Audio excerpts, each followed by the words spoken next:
चलिए तो टॉपिक पे आ जाओ फटाफट से। Issue of debentures for consideration other than cash. Same ऐसा ही टॉपिक हमने शेयर्स में भी पढ़ा था। Issue of debentures for consideration other than cash. सबसे पहले एक वर्ड है यहाँ पर है कंसिडरेशन। कंसिडरेशन का मतलब होता है भाई something in return, something in return. कोई दिक्कत तो नहीं है? जैसे अभी भाई साहब ने कल सैम्पल पेपर खरीदे, ठीक है, तो दुकानदार के लिए जो इन्होंने जो पैसा दिया वो उनके लिए क्या हो जाएगा? कंसिडरेशन। और भाई साहब के लिए सैम्पल पेपर क्या हो जाएंगे? कंसिडरेशन। इतना समझ में आ रहा? अब हमारे पास जो टॉपिक है कि हमारी जो कंपनी है वो डिबेंचर इशू कर रही है for consideration other than cash, मतलब कैश नहीं ले रही, कैश नहीं ले रही। एग्जाम्पल के तौर पे अब जैसे मान लेते हैं कि हमारी कंपनी ने किसी से कोई बिल्डिंग परचेज करी, ठीक है, हमारी कंपनी ने क्या करी सॉरी, बिल्डिंग परचेस करी। इस बिल्डिंग की जब पेमेंट देने की बारी आई तो कैश नहीं दिया बल्कि उसको डिबेंचर इशू करके दे दिए, एसेट है, ठीक है। तो लिखा हुआ जस्ट लाइक शेयर्स, ये हमने सेम टॉपिक शेयर्स में भी पढ़ा हुआ है, सेम बिल्कुल ऐसे।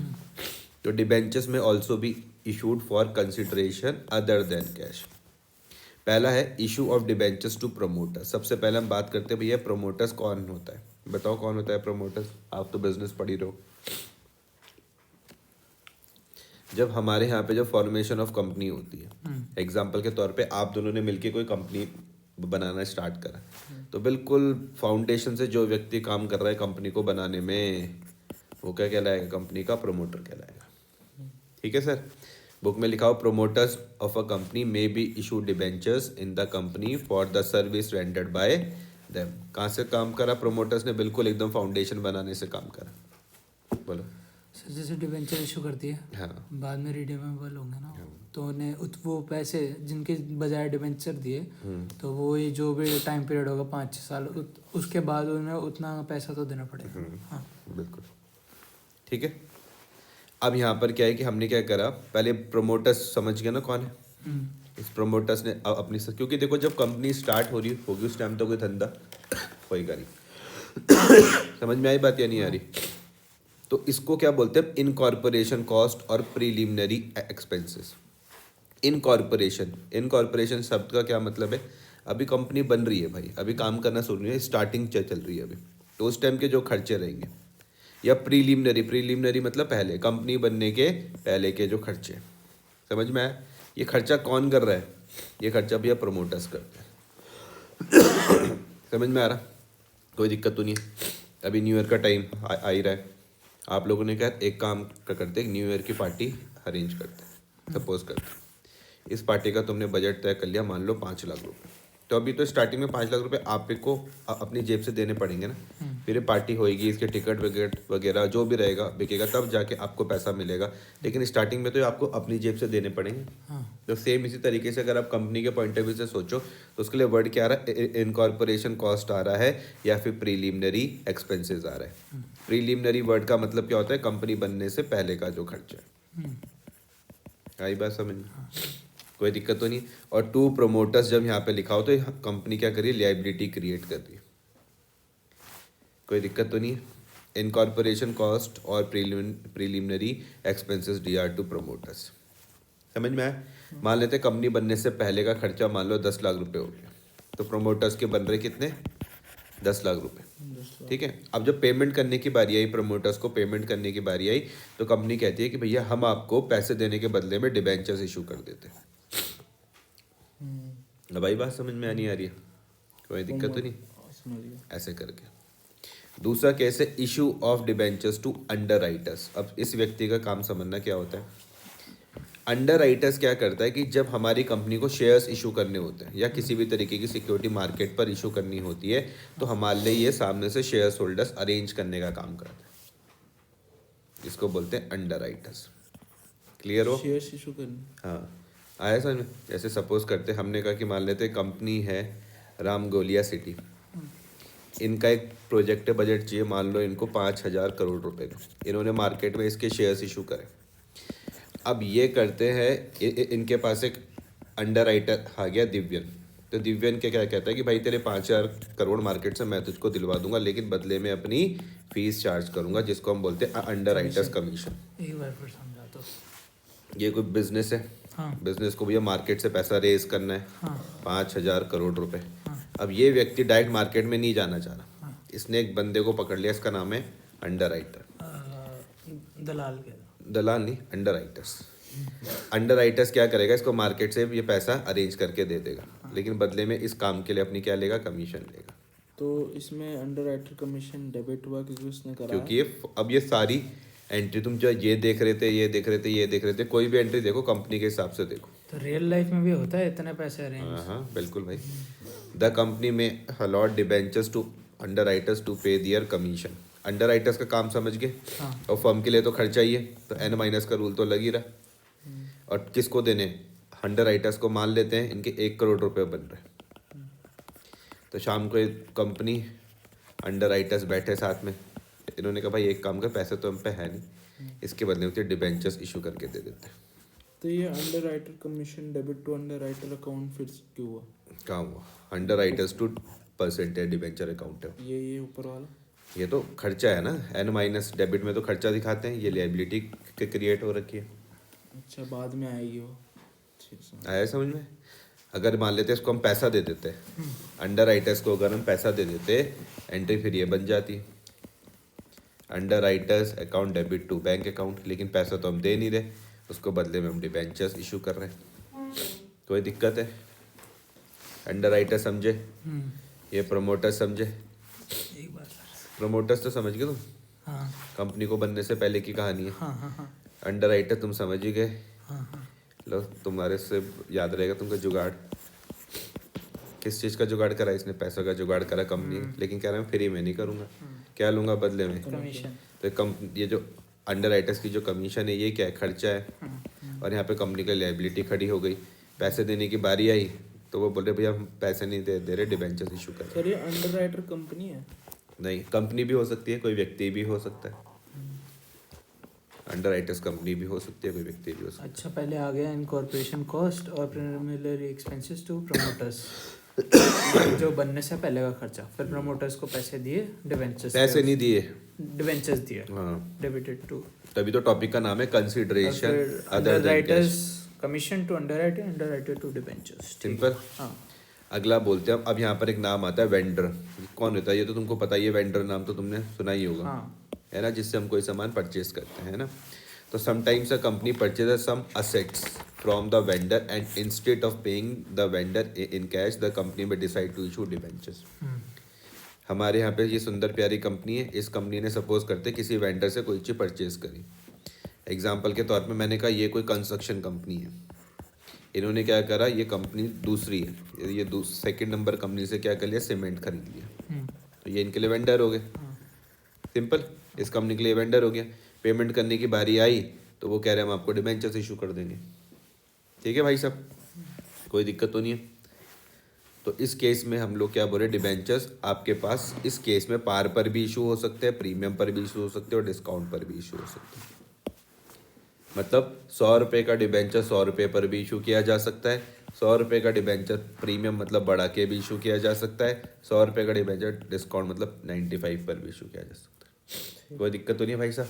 वेंडर समझ पा रहे हो, हाँ अंडर राइटर समझ पा रहे हो, जो आपने बोला दलाल, दलाल, ठीक है। अंडर राइटर्स आपको ध्यान रहेगा, प्रमोटर्स ये कंपनी के पहले वाले, ठीक है, कोई दिक्कत तो नहीं है। अब मान लो एक कंपनी है, ऐसे करता हूँ, कंपनी की एक प्रेजेंट गर्लफ्रेंड होगी, ये इसका एक्स गर्लफ्रेंड है मान लो, प्रमोटर्स, क्योंकि कंपनी से पहले की बात है ना, कुछ भी समझ लो बस, तुम भूलना मत। अब हम बात करते हैं ऑन परचेज ऑफ बिजनेस। क्या लिखा हुआ पहले कि when purchase consideration given is more than the net assets. ध्यान से समझना कि हमारी कंपनी ने क्या करा, किसी दूसरी कंपनी का बिजनेस खरीदा। सपोज करते ए कंपनी ने क्या करा, इस बी कंपनी का बिजनेस खरीदा। कोई दिक्कत तो, जैसे मान लो 100 रहे। अब मान लो कि यहाँ पर क्या है कि नेट असेट से मान लो 100 रुपये का, कितने का, 100 रुपये, लेकिन मैंने 100 रुपये की चीज़ के लिए मान लो 120 रुपये दे दिए, ऐसा कुछ। When purchase consideration is given is a more than the net asset. Value तो सिर्फ 100 रुपये की थी, लेकिन भैया 100 रुपए की चीज़ के लिए 120 रुपए दे दिए, ऐसा आया समझ में? तो दिमाग लगा के बताओ कि हम किसी को ज़्यादा पैसा क्यों देंगे?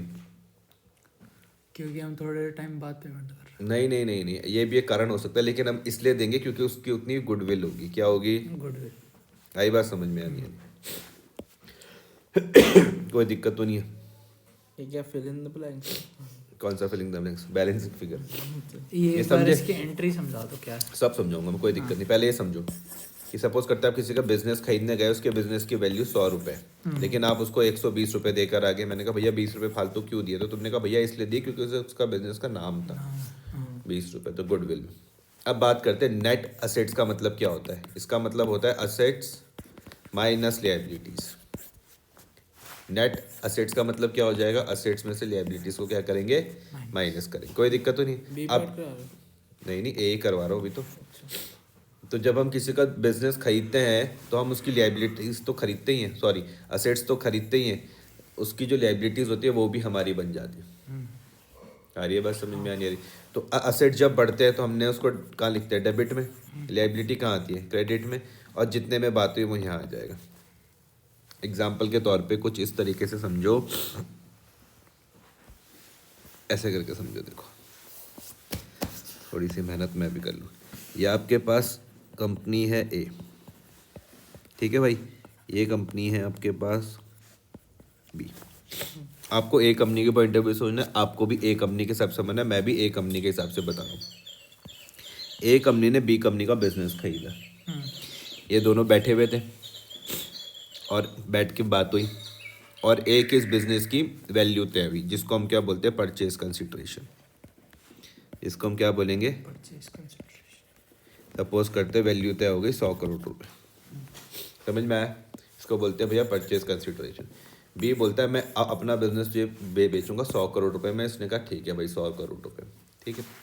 अब 3 कंडीशन बन सकती है यहाँ पे। बिजनेस की वैल्यू भी तो निकालनी पड़ेगी, निकालते हो आप बिजनेस की वैल्यू? इसको हम लोग क्या बोलते हैं? नेट असेट्स बोलते हैं। क्या बोलते हैं? इसका फॉर्मूला क्या होता है? असेट्स में से लायबिलिटीज को माइनस कर दो। तो 3 कंडीशन बन सकती है भैया, या तो बिजनेस की वैल्यू 100 करोड़ रुपए हो तो कोई दिक्कत की बात ही नहीं है, ठीक है। बात कितने में हुई? 100 करोड़ में, लेकिन बिजनेस की वैल्यू थी 150 करोड़ रुपए। आया समझ में? या नहीं है? कोई दिक्कत तो नहीं। अब क्योंकि आप दोनों बिजनेस फैमिली से, तो आपको पता है 150 का माल अगर 100 में मिल जाए तो आपके चेहरे पर क्या दिखेगी? खुशी। आया समझ में?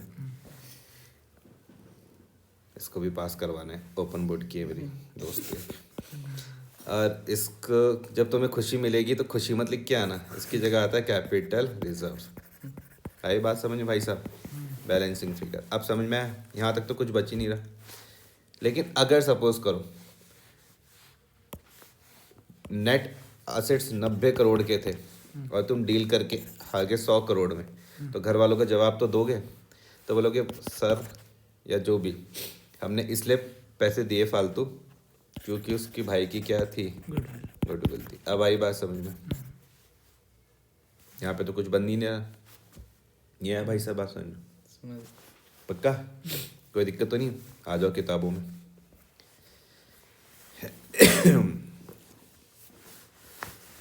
तो देखो पहले वाले केस में क्या था? When purchase consideration. Purchase consideration क्या होता है भाई साहब? क्या बताया मैंने? कि जो सामान हमने उस पे लिया, जो सामान हमने, जो टेबल में बैठ के बात होती है। आया समझ में? आ गया?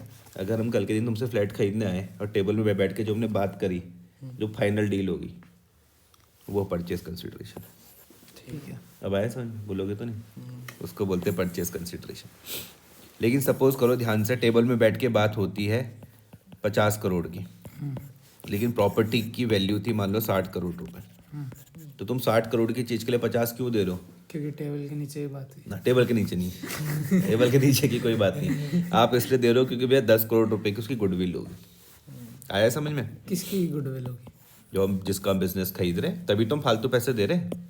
आप फालतू तो पैसे आपने- 50 आपने में उल्टा खरीद- लिख दिया। नहीं नहीं नहीं नहीं नहीं, क्यों भाई? बात हुई 50 में, हाँ वैल्यू थी 60 करोड़ की। हाँ, तो 10 कम क्यों दे रहे हो? भाई आप सॉरी उल्टा सॉरी लिख- सॉरी वही तो उल्टा लिख रहे हो सॉरी आप। सॉरी सॉरी सॉरी सॉरी मुझे माफ़ करना, मुझसे गलती हो गई। लेकिन तुम समझ रहे हो इसका मतलब भाई, बहुत जल्दी समझ गए तुम, नहीं तो बच्चों को समझ में नहीं आता। 70 करोड़ में तुमने खरीदा, लेकिन वैल्यू सिर्फ काय की थी, 60 करोड़ की 60 करोड़ थी। की। तो 10 करोड़ फालतू काय के लिए दिए? गुडविल के लिए दिए। कोई दिक्कत तो नहीं है, ये केस समझ गए। हाँ। अब खुशी वाला केस भी समझो। तो देखो खुशी कब होएगी, डल्ला वाला भी। मतलब ऐसे मत- खुशी कब होएगी? खुशी कब होएगी बताओ? जब पैसे आएंगे। अरे जब पैसे नहीं आएगी, जब तुम्हें कम में मिल जाएगी चीज। जब 100 करोड़ की चीज 50 करोड़। अरे गजब। इन्होंने बोला कि भैया जब 100 करोड़ की चीज अगर मुझे 90 करोड़ में मिल जाए तब खुशी हो जाएगी। एग्जाम में लेकिन खुशी मत लिखना, इस डिफरेंस को हम बोलते हैं कैपिटल। Capital reserve. आया भाई बात समझ में? कोई दिक्कत तो नहीं है? नहीं। इसके बाद है कि हमने क्या करा, डिबेंचर्स को इशू कर सकते हैं पार पर, सिक्योरिटी प्रीमियम पर और डिस्काउंट पर। ठीक है, इलुस्ट्रेशन नंबर 7 करवाता हूँ मैं तुमको, तब तुमको समझ में आएगा। ध्यान से मेरी बात समझना। बी लिमिटेड है, परचेज बिल्डिंग वर्थ ₹3 लाख। आपको बी लिमिटेड के हिसाब से ही समझना है। बी लिमिटेड ने एक बिल्डिंग खरीदी, 3 लाख रुपए उसकी कीमत थी। प्लांट भी था 280 का, फर्नीचर भी थे 20,000 रुपये के, फ्रॉम सी लिमिटेड। ऐसे ही तो करते हैं, जब आप किसी की प्रॉपर्टी खरीदने जाओगे, आपने घूम रहे हो, आपने कहा बिल्डिंग 3 करोड़ की होगी, आप प्लांट एंड मशीनरी समझते हो ना, 280 का ये हो गया और फर्नीचर हो गया 20,000। करना भाई सब जरा कैलकुलेशन, 3 लाख 280 और 20,000, वेरी गुड, 6 लाख आ गया। 6 लाख। कोई नहीं, करो करो, कर इसी लिया। बहाने हाथ तो चलेगा। 3 लाख ये हो गए, 280 ये हो गए, 20,000 ये हो गए। 6,30,000 इसलिए दिए क्योंकि गुडविल थी। एकदम से सॉल्व नहीं करना जल्दबाजी, तुम तो ऐसे सारे आंसर बता दो, आराम आराम से चलो, चिल लोगे। 6 लाख। ठीक है, तो भैया ये क्या है, असेट से 3 लाख रुपए के, 280 ये हो गए और ये हो गए। असेट्स हमेशा कहाँ आते हैं? डेबिट में आते हैं, तो तुमको पता ही है। हाँ। लेकिन बात कितने में हुई? 6,30 छः 30 में। 30 गुडविल। गुडविल बहुत कहाँ जल्दी आएगी? समझ गए। गुडविल असेट ही होती है, डेबिट में आती है। आया समझ में? जैसे भाई साहब ने फटाफट से जवाब दे दिया। इन्होंने कहा देखो भैया 6 लाख रुपए का माल था, 6:30 में खरीद लिया, 30,000 रुपये फालतू इसलिए दे रहे हैं गुडविल के। मुझे भी पता नहीं आ रहा कि नहीं आ रहा। अरे भाई कम बड़ी बात नहीं है, ये आता नहीं लोगों को समझ में। एक गुड इवनिंग, एक बारी में समझ में नहीं आता लोगों को। वो तो तुमने एकदम से सट सही जवाब दे दिया, भले ही देख के दिया हो, लेकिन देख के कहाँ दिया है, लेफ्ट में ही खोला हुआ था। समझ के दिया ना तुमने। समझ में आया भाई? देखो बिल्डिंग, प्लांट और एसेट, ये फर्नीचर, A+ का रूल लगता है, डेबिट में आता है। ये सबसे अंत में लिखते हैं हम, तुम्हें बीच की ना लाइन छोड़नी है, इसकी हमने जर्नल एंट्रीज दे। जनरली करनी है, ये तुम्हें बीच में ना छोड़नी है एक लाइन। अब टू सी लिमिटेड कितने में बात हुई? 6:30 में। समझ में आया? हाँ। जो डिफरेंस आया वो तुम्हारे पास क्या आ गया? गुडविल आ गया। ये सही है। लेकिन ये डिवेंचर्स में जर्नल कहाँ से आ गया? जनरल भी आती है भाई इसमें, जनरल ही तो 3 आती है और आता नंबर के क्या? लिए क्या क्या है इसमें? आया ये समझ में आया? अरे रुक जाओ ना थोड़े। अब वो कहते हैं कि भैया बी लिमिटेड ने क्या करा, जब पैसे देने की बारी आई, 6:30 देने की जब बारी आई ना, तो बोले हम आपको 9% डिबेंचर दे देंगे, और एक डिबेंचर की कीमत क्या है? 100 रुपये। समझ में आया? अब मैं तुमको वो पॉइंट बता रहा हूँ जहाँ पर बच्चे गलती करते हैं। फिर से बता। मैं बता रहा हूँ, मैं तुमको वो पॉइंट बता रहा हूँ जहाँ पर बच्चे गलती करते हैं, तुम मत करना भाई। मैं तुम्हें इतना समय नहीं है कि तुम गलती कर करके सीखो। तुम्हें सबसे पहले क्या निकालना है? Number of debenture issued. बच्चे निकालते नहीं, सीधा कर देते, उनका आंसर गलत हो जाता है। नंबर ऑफ डिबेंचर इशूड निकालना है। समझ में आए भाई? कोई दिक्कत तो नहीं है? कितने की बात हो रही है? कि 6:30 की। तो ये पहला वाला केस देखो, पहला वाला केस भैया बात हुई 6:30 की। कितने की बात हुई? 6:30 एक डिबेंचर की कीमत क्या है? 100 ₹100। तो 6:30 डिवाइडेड बाय 100 कितने आ रहे? डिवाइड या मल्टीप्लाई? डिवाइड करना, तभी तो नंबर ऑफ डिबेंचर्स निकलेंगे। 6,30,000 डिवाइडेड बाय 6300।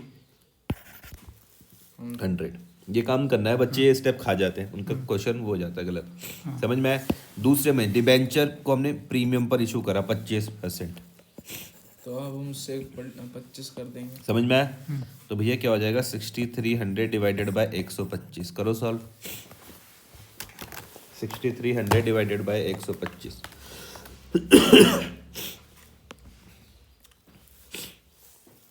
6300 डिवाइडेड बाय 125 आ भी रहा कि 125 कहाँ से आया? समझ में आया? समझ गया। 100 डिवेंचर्स के और 25 504।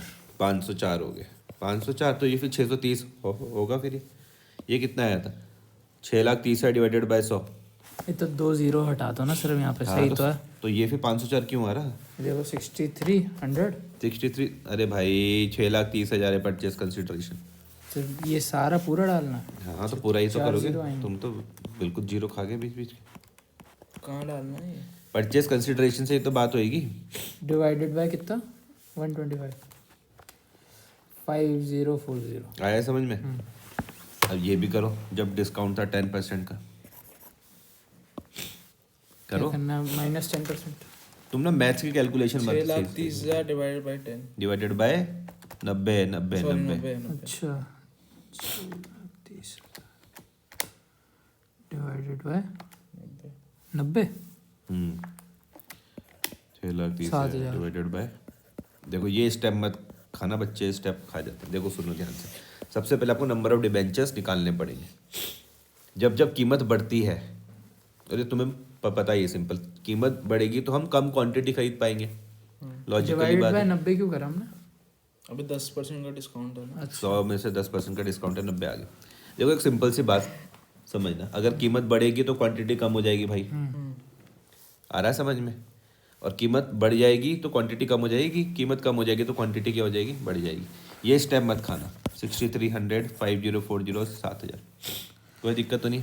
अब ये debentures were issued at par, तो मतलब पहले केस पार पे करा। पार तो 63 वही है। 100 रुपये का है ना डिबेंचर। हाँ तो सबसे पहले मुझको नंबर ऑफ डिबेंचर निकालने। अच्छा मैंने कहा पहला मेरा काम क्या है कि मैं नंबर ऑफ डिबेंचर निकालने हैं। तो मैंने कहा भैया बात हो रही थी 630 में, हाँ 100 से डिवाइड कर दिया 6300 आ गया। तो हम बोल रहे थे हम तो 6300 डिबेंचर देंगे। कौन बोल रहा?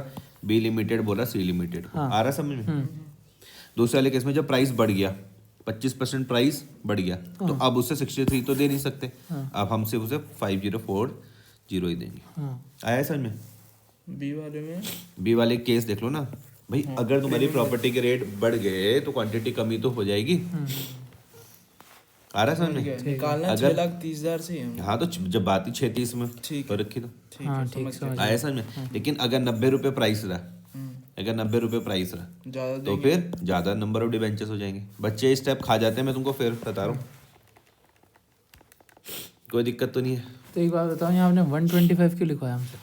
प्रीमियम भाई? 100 रुपये और 25%, 125 तो है। हाँ ठीक है। ये 100 रुपये 10 माइनस 90, इसमें 100 रुपये 100 रुपये। अभी भी बता दो, कुछ भी क्वेश्चन में फिर से बताना है तो बताओ। आगे समझ। आगे। एंट्रीज कराओ। ये पहली वाली समझ में आ गई। आगे केस नंबर 1। अब यहाँ समझने आता कहाँ से ये? हम इसको करते हैं number of debentures multiply by price of 1 debenture, तब जाके ये आता है। समझ में आया? ठीक ये फिगर कहाँ से आती है? Number of debenture multiply by price of 1। 6300 into calculation में मत जाओ, अच्छा यहाँ पे समझो। नंबर ऑफ डिबेंचर्स कितने थे? 6300 मल्टीप्लाई बाय एक डिबेंचर की कीमत 100, 36 आया समझ कोई में? नहीं सर। ठीक है। नहीं आया? आ गया। तो ये कैसे आती है? देखो अब इसको ना पढ़ना भी सीख लो। हम लोग कौन है? हम बी लिमिटेड है। आप हमें बी लिमिटेड के हिसाब से ही समझना है। तो बी लिमिटेड बोलता है भाई सी लिमिटेड को कि भाई ठीक है मैंने तेरे 36 देने, अभी तक की लाइबिलिटी थी खड़ी हुई L+, लेकिन भैया मैं तो तुझे पैसा नहीं दे रहा हूँ, बदले में क्या दे रहा हूँ? डिबेंचर दे रहा हूँ। हाँ बहुत सही जवाब। तो 6300 डिबेंचर मल्टीप्लाई एक डिबेंचर की कीमत 100 रुपये 36। हाँ नहीं आया समझ में? मुझे समझ आ गया। एंट्रीज एक बार समझाना। सी लिमिटेड या टू 9% डिबेंचर। ये बी वाले का कर रहे हैं ना? कौन सा बी वाला? हम ये सब कुछ बी की ही बुक्स में चल ए रहा है। वाले का, सॉरी। ए वाले पार्ट का कर रहे हैं। हाँ, ए वाले पार्ट। अब अगर बी वाला पार्ट आया ठीक प्रीमियम है, के आगे। तब क्या आ जाएगी? C limited to 9% debenture to security premium. Sir ये हम सी लिमिटेड क्यों लिख रहे हैं? तो सी लिमिटेड से ही तो हमने बिल्डिंग खरीदी है मेरे भाई। सॉरी। उसी के साथ तो कहानी चलेगी। हम तो बी लिमिटेड है। अब बी वाला केस देखो, हम बोले भाई सी लिमिटेड, हम तो उसको क्या करेंगे? सेम फॉर्मूला तो वही चलेगा। हाँ number of debenture multiply by price of 1 debenture. कोई दिक्कत तो नहीं? पक्का? अब यहाँ पर देखना कि यहाँ पर अब डिबेंचर चेंज हो गया 5040। अगर बच्चे ने ये स्टेप खा लिया तो उसका पूरा गड़बड़ हो जाएगा हिसाब किताब। तो इसलिए मैं रोक रहा हूँ तुमको कि हमेशा तुमको सबसे पहले नंबर ऑफ शेयर्स निकालने बहुत ज़रूरी है। आया समझ में? तो वो सर ये डेबिट में क्यों आ रहा है सी लिमिटेड भाई जब लायबिलिटी कम होती है तो डेबिट में ही आती है। और 9% डिवेंचर्स क्या ये है? दूसरी लायबिलिटी क्रिएट होगी। अच्छा और प्रीमियम हम तो दे आया समझ में? जैसे भी भाई साहब ने बताया 5040 मल्टीप्लाई बाय 125 तो आ गया amount तो 36। समझ गया आपने नहीं समझे समझ गया 5040 मल्टीप्लाई बाय 125 36। कि उसका अमाउंट बढ़ गया है। अमाउंट तो उतना ही है जितनी दे रहे परचेज हैं ना। कंसिडरेशन तो उतना ही है ना, लेकिन अगर किसी एक डिबेंचर का प्राइस बढ़ गया तो क्वांटिटी कम हो जाएगी ना। हाँ तुमने दिवाली के टाइम पे कहा कि भैया हम जा रहे हैं सहारनपुर पटाखे लेने, हाँ तुम मान लो यहाँ से लेके गए मान लो 40,000 रुपये एग्जाम्पल, बजट तुम्हारा कॉन्स्टेंट ही, तुमने कहा मैं 40 से खर्च करूंगा, तुम्हें लगा कि मान लेते हैं कि मुझे पर पीस कोई मान लो 100 रुपये का पड़ता है, लेकिन वहाँ जाके पता लगा 125 रुपये का रेट हो गया, तो अब तुम कम पटाखे नहीं लाओगे खरीद के। तो सेम लॉजिक यहाँ पर लगा, जैसे डिबेंचर कम दिए। कम ही देंगे, रटना मत देखो। हाँ रटा नहीं, पर ये सिक्योरिटी प्रीमियम में एक करो ये कैसा है? 5040 मल्टीप्लाई बाय 25 करो। पहले तुम मुझे ये बताओ 5040 समझ पा रहे हो? हाँ समझ गया मैं। वो 25% प्रीमियम हो गया।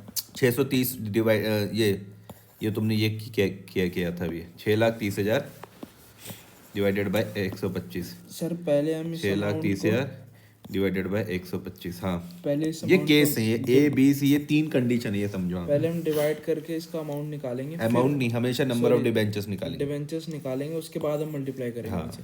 अच्छा अब मैं एक चीज बोलता हूँ हम्म।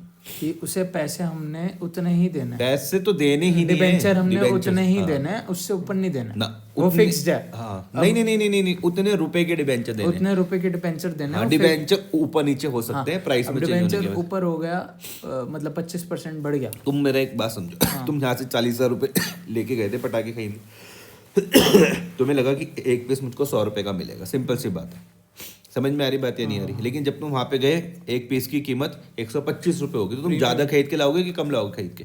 कम मतलब कम लाएंगे पक्का ये चीज़ समझ में आ रही बात यार, क्योंकि आपका बजट कांस्टेंट ही था, तो यहाँ पर 630 की बात थी। हाँ तो जैसी प्राइस बढ़ा, जैसी प्राइस 100 से 125 पर गया, तो नंबर ऑफ डिबेंचर्स कम हो जाएंगे 5040, ये वाली कैलकुलेशन। और यहाँ पर लिखने का तरीका क्या होता है, नंबर ऑफ शेयर वो debentures multiply by price of one debenture. ठीक है भाई? तो सबसे पहले समझो, जैसे भाई साहब को बिल्कुल इन्होंने रट दिया कि चाहे कुछ भी हो जाए 9% डिबेंचर हमेशा उसकी पार वैल्यू से ही मल्टीप्लाई होगा, तो 100 मल्टीप्लाई बाय 5040 ये फिगर आ गई। आ ठीक है, रहा हाँ। प्रीमियम था भाई कितने रुपए का था, 25 मल्टीप्लाई बाय 25, तो ये आ जाएगा। करो 5040 मल्टीप्लाई बाय 25, 5040 मल्टीप्लाई बाय 25, ये समझिए। हाँ और ये करो 5040 मल्टीप्लाई बाय 125, 36। आया समझ में? हाँ पर ये प्रीमियम हमारे पास आ रहा है। अरे इशू कर रहे हैं देखो, तुम्हें शायद इसलिए दिक्कत आ रही है कि तुम्हें बेसिक एंट्रीज नहीं आ रही होगी इशू करने की। हमारे पास कुछ नहीं आ रहा, तुम सिंपल सी बात समझो, हमारे पास ये आ रहा था, हमारे पास आया था बिल्डिंग प्लांट एंड मशीनरी और फर्नीचर, इसके बदले पर लायबिलिटी क्रिएट हो गई थी, अब हम इसको इसके बदले पर डिबेंचर दे रहे हैं। जब हम नॉर्मल करेंगे एंट्री तो ये होती है, अगर सिक्योरिटी प्रीमियम के साथ जाएंगे तो एंट्री ये होती है, अच्छा डिस्काउंट के साथ जाएंगे तो डिस्काउंट डेबिट में आता है, बस इतना समझो। ठीक है। इशू करने की एंट्री हमने कल भी तो करी थी। हाँ अब आ जाओ यहाँ के केस में, सॉरी यहाँ के केस में आ जाओ। यहाँ पे भी सेम वही फॉर्मूला चलेगा, price of one debenture multiply by number of debenture. तो अब तुम्हारे पास डिस्काउंट में डिबेंचर की बढ़ जाएंगे 7,000 हो जाएंगे, ये आया समझ में? हाँ आ गया। समझ गया। तो आप क्या कर दोगे यहाँ पर 7,000 मल्टीप्लाई बाय 10, 7,000 मल्टीप्लाई बाय 90, हाँ 36, हाँ ठीक ये आ जाएगा 7,000 मल्टीप्लाई बाय 10, 70, ये डिस्काउंट है। आया समझ में? और ये तो इन्होंने बिल्कुल दिमाग में छाप ही लिया आपने कि हमेशा मैं इसको 700 से ही मल्टीप्लाई करूंगा, मतलब पार वैल्यू से, अगर वहाँ पे पार वैल्यू चेंज होगी तो उतना वो करना। आया समझ में? अब बताओ जो नहीं आया समझ में? आ गया। पक्का? लास्ट में हम लोग क्या करते हैं, देखो ये मेरे पास नुकसान स्टेटमेंट हो of profit and loss to हाँ, इसको हम ट्रांसफर कर देते, कल भी हमने यही वाला काम करा Closing entry, था, statement of profit and loss to discount on issue of debenture. समझ में लॉस आया? होगा तो ट्रू लॉस भी लिख सकते हैं। हाँ हाँ इंपॉर्टेंट था, बच्चे यहाँ पर गलती करते हैं, ये सबसे मेन था। हाँ समझ गया। अभी क्वेश्चन होमवर्क ठीक में है करेंगे।